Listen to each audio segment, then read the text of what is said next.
Now being recorded, I'll now take the suderian for this meeting of the Risk and Audit Scrutiny Committee on 6 December 2022. I have apologies from Councillor Matthew Buchanan.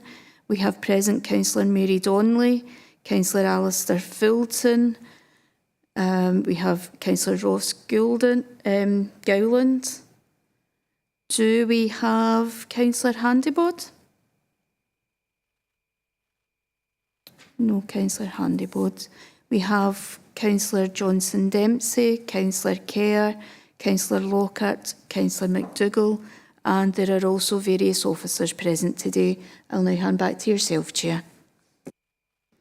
Thanks very much, Carol. Okay, so for me to just go back to where I was before.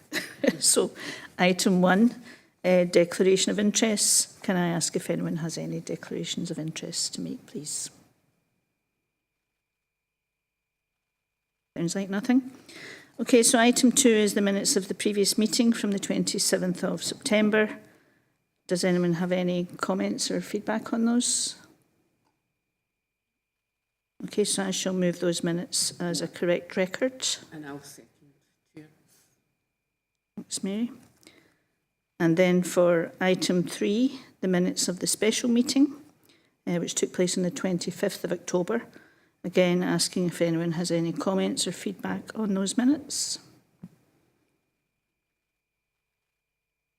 Okay, again, I will move those then as a correct record. And I'll second, Chair. Thanks, Mary. Okay, so moving on to the substance of the meeting. Item 4 is regarding Audit Scotland and the National Fraud Initiative in Scotland for 2020. And I will pass over to Yvonne Douglas, Audit and Compliance Manager, to speak to this report. Please, Yvonne.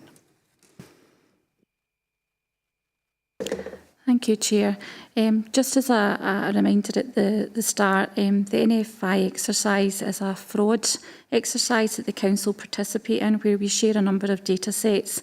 Those data sets are compared with public sector data sets across Scotland, and we have the matches returned to us, and we investigate those matches and then report outcomes to the Audit Committee. So in terms of the background to this, we brought in September 2021 a summary of the matches. In September 2022, we reported the outcomes to this Audit Committee, and this is the final report for the NFI Scotland Exercise 2020, and this is the Audit Scotland report in relation to this exercise.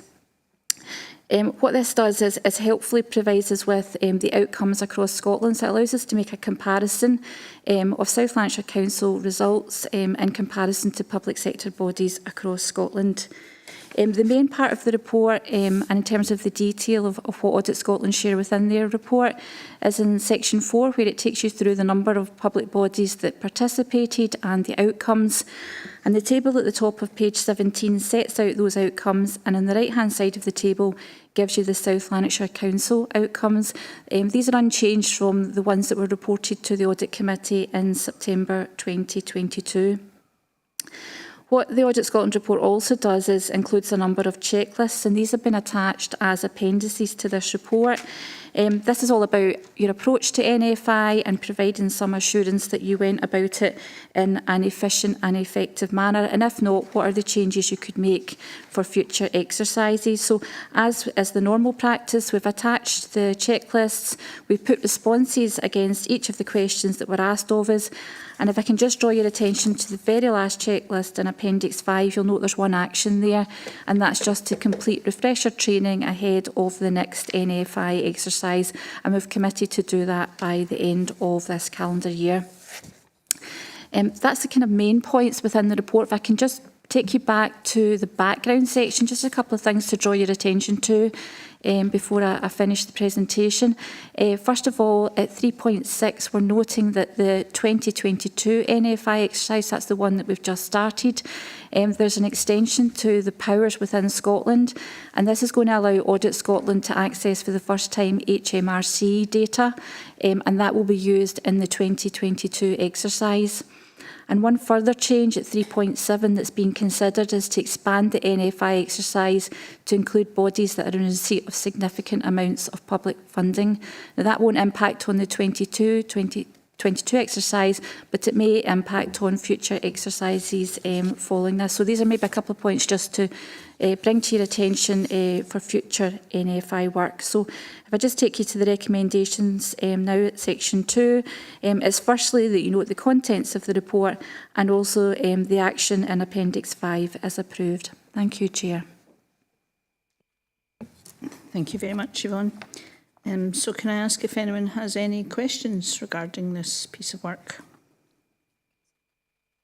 Councillor Kerr? Yeah, hi. Yeah, I was just looking at the table on page 17 and I was wondering, I was a bit confused. Can you tell me how the outcome value of the blue badges is calculated? I couldn't quite understand that because it's, you know, notional value and it says 145 as a number. And how is that outcome value calculated? Yeah, if I can just direct you to Appendix 2, what that sets out there is a number of estimation bases. So what happens when we have a match on blue badges, that means that we've matched on the DWP deceased list. And what we had this time around was 145, where there needed to be an update to our blue badge database. What happens with that then is in Appendix 2, there's a multiple of £575 per blue badge, which is a notional figure rather than an actual loss of income. So the 145 multiplied by the £575 per badge takes you to 247,000.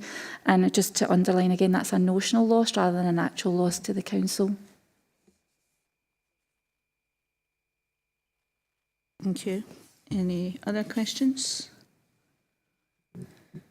Okay, in that case I will move the report and thank Yvonne and her team for the work done on this substantial piece of work. I'll second that and second the report and thank Yvonne as well and our team for all the hard work. Thank you. Sorry, Mary. And I'll ask the committee to approve the report. Approved. Thank you. Moving on to the next item on the agenda, which is item 5, which is again an internal audit activity as at 18th of November 2022. And again, Audit and Compliance Manager Yvonne Douglas will speak to this. Yvonne, please. Thank you, Chair. This is a very brief report in terms of the activity of the internal audit team in the period of 10th September through to the 18th of November. Section 4 of the report takes you through progress with the plan, and you'll see that there is an intention to complete the plan of work by the 31st of March. We've attached key performance indicators. There are relatively few assignments that have been completed in the period, but for those that have, we have met the target PIs that were set.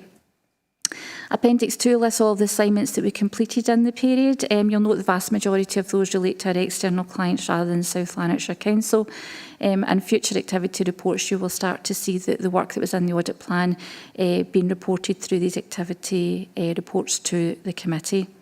Just briefly then, at the conclusion of the report, an update in terms of our compliance with the internal audit standards. You'll remember that I mentioned this in a previous report, that we had a external assessment planned for 22-23. So the intention is the self-assessment questionnaire will be passed to our external examiners by the end of the calendar year, with a view to the external assessment commencing at the start of 2023. And again, the intention is to bring this back to the committee in terms of the outcome of that external assessment by 31st of March 2023. So just in terms of recommendations, again, at section 2, firstly, that you note progress and performance, and secondly, that you note the progress that we've made with the external assessment and our plan to complete this by the end of March 23. Thank you, Chair. Thanks again, Yvonne. Again, do we have any questions on that summary report? Susan, again? Sorry, Councillor Kerr. Page 38. Page 38, 5.4. While COSLA and Scottish Government continue to discuss the extent of ring fencing in the local government budget, it's clear that spending on priority ring fence areas have increased while other areas of local government budget have faced spending cuts. So that would suggest that councils are not getting their fair share of funding, and increasing ring fencing means less money on things that local governments want to spend their money on. It's just a comment I wanted to make.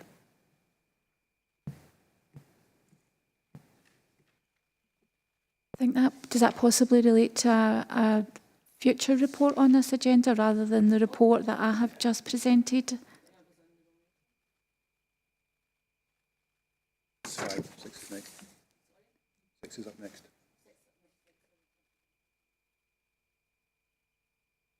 Okay.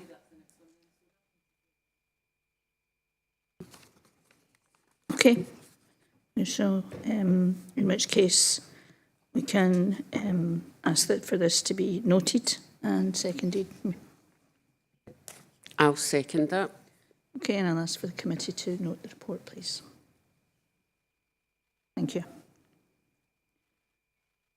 Okay, so this might be the one. So again, Audit Scotland report. So this is the Local Government in Scotland overview, 2022. So this is one for Tom Little, who's our Head of Communications and Strategy, to speak to. Please, Tom. Thanks, Chair. Yes. As you say, this report brings to the committee the Audit Scotland report, Local Government in Scotland Overview 2022. This was published in June and it's also been tabled at the Performance and Review Scrutiny Forum. So the report is published by Audit Scotland every year on behalf of the Accounts Commission, and it covers a wide area of work relative to local government and in particular the challenges that are being faced, and it provides an opinion on how those challenges should be managed. So as such, it is a significant piece of work, and that's why we've tabled it to you today. So for the second year, the report focuses heavily on the impact of COVID, but also has other long-term priorities included in it, including climate change, inequality and public service reform. The meat of this report, our version of this report, if you like, is starting from section 4, where we give you the 6 key messages contained within the Audit Scotland report. That's page 36 of your papers. I think you'll see no great surprises here with these key messages, particularly perhaps the first bullet point, which is that councils have had a very difficult year, and the report talks about the challenges in recovering services after the pandemic, dealing with increased demand and backlogs, and meeting community needs and expectations in that kind of environment. The other key messages there you'll see include a reference to the fact that that kind of challenging context means that collaborative leadership is more important than ever. You'll see some mention there of the pressures that continue on local government workforce. You'll see another bullet point there talking about how, again, something perhaps councillors are very much aware of, which is that the impact of the pandemic and service disruption tended to impact most heavily on those who were perhaps already experiencing inequality. A couple of other key messages there around the need for us and our partners to continue working closely with communities and the voluntary sector, which we did very successfully during the pandemic in terms of responding on behalf of communities. And finally, the last key message there is some points around data availability and some of the tools that we require to ensure that we ourselves are always planning for service improvements. Section 5 in the report then provides more detail of the content of the Audit Scotland report, and it's based around 3 themes. The first of these is responding to the external environment. You'll see that at 5.2 in this report, that's page 37. It offers a great deal more content around the challenges that we've been faced, and I'll pick up on some of these as we go forward. The second theme is organising the council, and it comes in 3 parts: leading the recovery and renewal, managing resources, and managing the workforce. Now, this is maybe when it starts to get a bit interesting for us, because this part of the Audit Scotland report comes with a number of recommendations, and you'll see that we have taken these into the table at 5.6 in the report. That's page 38 of your papers. And what we've done is we've put those recommendations on the left-hand side of the table, but on the right-hand side we've provided a narrative on how they relate specifically to South Lanarkshire Council and any actions that are already being taken or are being proposed to be taken in response to those recommendations. So we've done that for that theme. We've also done it for the third theme in this report, which we pick up on at 5.7 in the report. That's page 40 of your papers. That third theme is meeting local needs.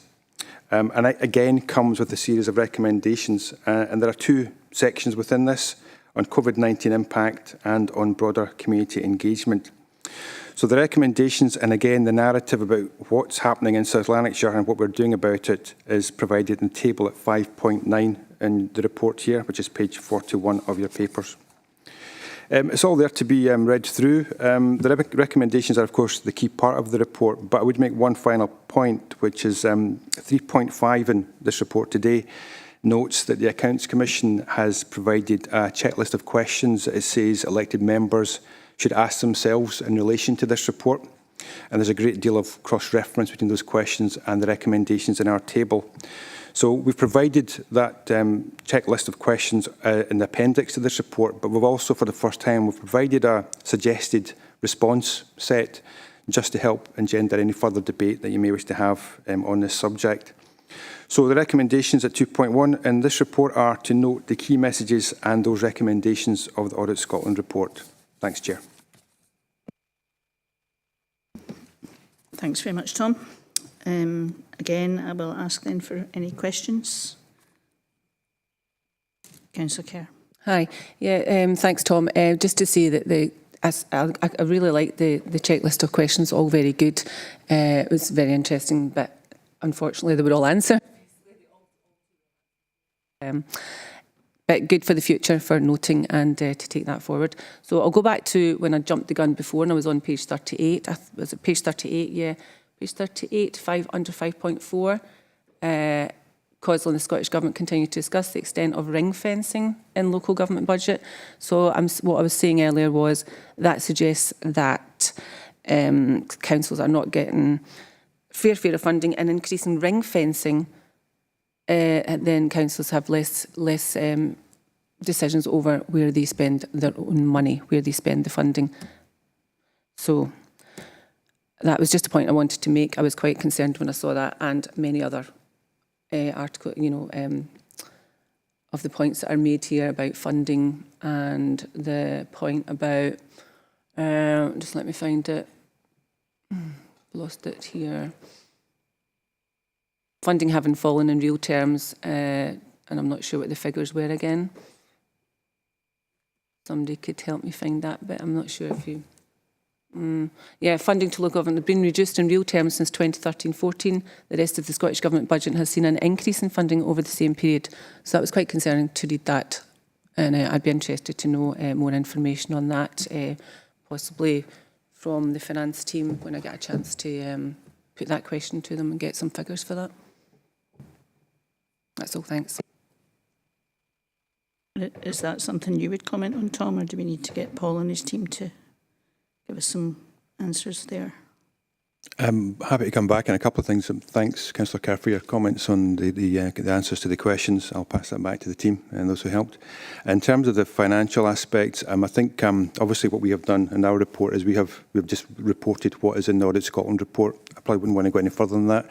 But of course, you do regularly get financial updates from Paul Manning and others at Exec, at Finance and Corporate, and at Full Council.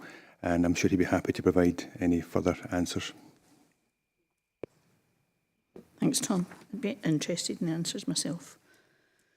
Okay. Moving on to... Oh, sorry. Councillor Lockhart, apologies. So, Councillor Lockhart.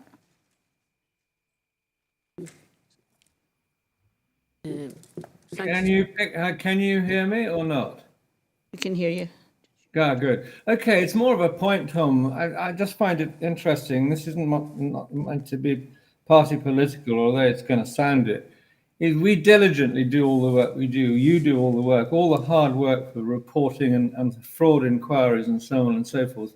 And then you read that Audit Scotland have come up with the fact that there's £2 billion missing, if you like, from the money sent up to Westminster. Now, we are endlessly talking about the lack of funding coming to the councils, and yet we are told that the money is there, but it's not being sent on. We obviously can only audit downwards from where we are, but I'd like to know what councils are doing upwards, if you like, together with COSLA, to complain about the fact that we are doing all this hard work, and yet £2 billion is missing. Where's that gone? And why aren't we getting a share of it?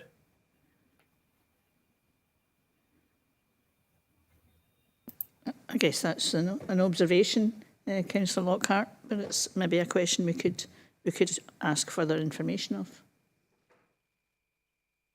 Probably Paul's team. Yeah, or unless you want to comment, Tom. Right, okay, carry on, Tom.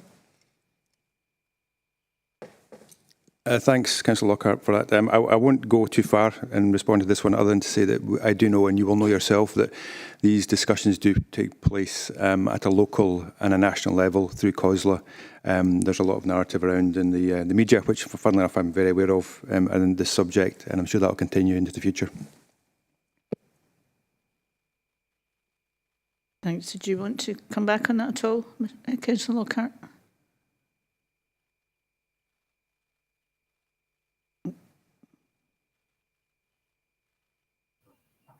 No, I'm fine. That's enough. Thank you. Okay, I thank guess you. we watch this space. Okay. Reasonable question, no? Okay, Councillor Donnelly. Thank you, Chair. 5.6, it was just to make reference to the work that's getting done in the communities. I know that a list of all the welcome hubs is going to be presented at full council on Wednesday, and I welcome that, and I welcome how the communities actually have stepped up to the plate. And I think it's incumbent upon us as councillors to help within our communities to be more active if need be, or give them the advice. And I'm really calling all councillors to be able to do that and help them out. And also the point that's made where elected members and senior managers need to work together to drive change. And council should consider the leadership skills of new members. I think in this intake we had quite a lot of new members, and guidance for how to scrutinise papers within the council would have been welcomed by quite a lot of the new councillors. So I'm really pleased to see that in here. Thanks, Councillor Donnelly. Are there any other questions? Okay, if not, I will again thank Tom and the team for putting together all the work that was done on this report, and I would ask the report to be noted. I'll second that. And asking the committee to agree to note the report. Thank you. Okay, moving on to item 7, Performance and Review Scrutiny Forum Annual Update. Again, I would ask Tom Little, Head of Communications and Strategy, to speak to this report, please. Thanks again, Chair. This is a very short report. It's one I bring every year to the committee, and just to provide you with a summary of the reports that were considered by the Performance and Review Scrutiny Forum during the calendar year, in this case 2022.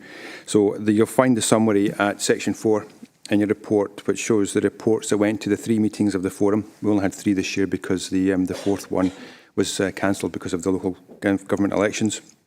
And the breakdown there is over the 3 categories that we tend to report upon. So you'll see performance, best value and improvement. And this report, as I say, is very short and simple and is just here for noting. Thanks. Thank you very much. Again, does anyone have any questions on this item? Okay, if there's no questions, I'll ask for the report to be noted, please. I'll second that, Chair. And asking the committee to agree to note the report. Thank you.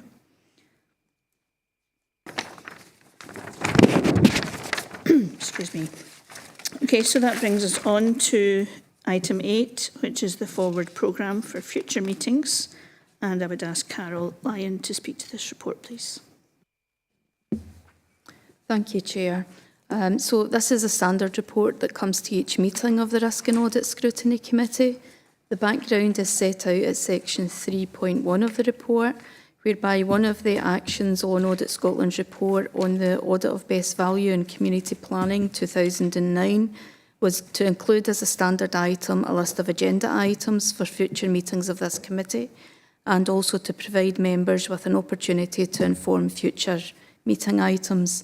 The forward programme to 27th of June 2023 is provided at the appendix on page 57 of the pack. The report is for noting, and if I can refer members back to the recommendations at section 2.1 of the report, Chair. Thank you. Thanks very much, Carol. Any questions on the forward programme? I don't see any questions being raised. So thank you again, and report to be noted. I would move that it's noted. I'll second that, Chair. Okay, and asking the committee to agree to note the report. Thank you. So that's us moving on to urgent business. Item 9, I don't have any urgent business. No one's made me aware of any.